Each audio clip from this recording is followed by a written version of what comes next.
Good morning, কেমন আছো সবাই? আশা করি খুব ভালো আছো। তো সকালে এখন 7টা বাজে, উঠে ব্রাশ করছি। আর আকাশ তো সারাদিন মেঘ করে আছে, আর বৃষ্টি তো সকাল থেকেই হচ্ছে। আর এদিকে মাকে এই যে চা করে দিচ্ছি, মা ওদিকে ছিপ ফেলছে সেই সকাল থেকে। তো দুটো কই মাছ ধরেছে, তো সেই কই মাছগুলো আমি বললাম তুমি কেটে দাও, এখন শাকগুলো বেছে দিয়েছে। তো শাকগুলো এখন কেটে দেবে, আমি আগে আলুটা কেটে নিচ্ছি। ছোটো মতো ঘুম থেকে উঠেই বলছি আমাকে আলু ভাজা করে দাও, ওই জন্য আলুটা কেটে নিয়ে এখন ভাজতে দিলাম। এদিকে এই যে মাছ সব কেটে দিয়েছে মা। আর কালকের কিছুটা পোনা মাছ ছিল আর বেলে মাছ ছিল, সব কটা মাছ আজকে ভেজে নিয়ে ওই যে আলু ঢ্যাঁড়স দিয়ে তরকারি করব। তো আলুটা কালকে কেটেছিল, তো ওই জন্য কালো কালো হয়ে গেছে।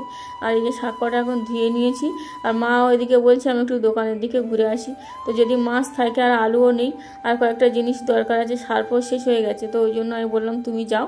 এদিকে এই যে আমি মাছের তরকারিটা বসিয়ে দিচ্ছি। মা ওইদিকে দোকানের দিকে যাচ্ছে আর বললো ছাদে যা, জামা কাপড়গুলো শুকিয়ে গেছে, বৃষ্টি আসবে।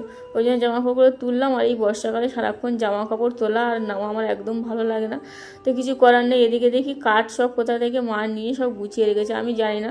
তো ওই যে রান্না পুজো হতে এখন অনেক দেরি, ভাদ্র মাসের শেষে, তো মা এখন থেকে সব কাঠ গুছিয়ে রেখে দিচ্ছে। তো যাই হোক, এখন এই যে মাছ এনেছে, তেলাপিয়া মাছ। তো তেলাপিয়া মাছ ছাড়া অন্য মাছ ছিল না। তা মা বললো কি বলিস না বলিস, তা আমি এনেছি। তাই আমি বললো ঠিক আছে, মাছটা এখন ধুয়ে ফ্রিজে রেখে দেবো। মাছটা একদম জ্যান্ত মাছ। আর এদিকে আলু এনেছে, গুছিয়ে রাখলাম। আর সার্ফ এনেছে, আটা এনেছে। তো এই যে মাছগুলো দেখো একদম জ্যান্ত মাছ, এই ধুয়ে এখন ফ্রিজে রেখে দেবো। আজকে তো আর রান্না করবো না, তো এই যে ফ্রিজের মধ্যে রেখে দিয়েছি। এখন 10:30 মতো বাজে, কাজ বাজ করতে করতে খিদে পেয়ে গেছে, এই যে ভাত বেড়ে নিয়ে এখন খেয়ে নিচ্ছি।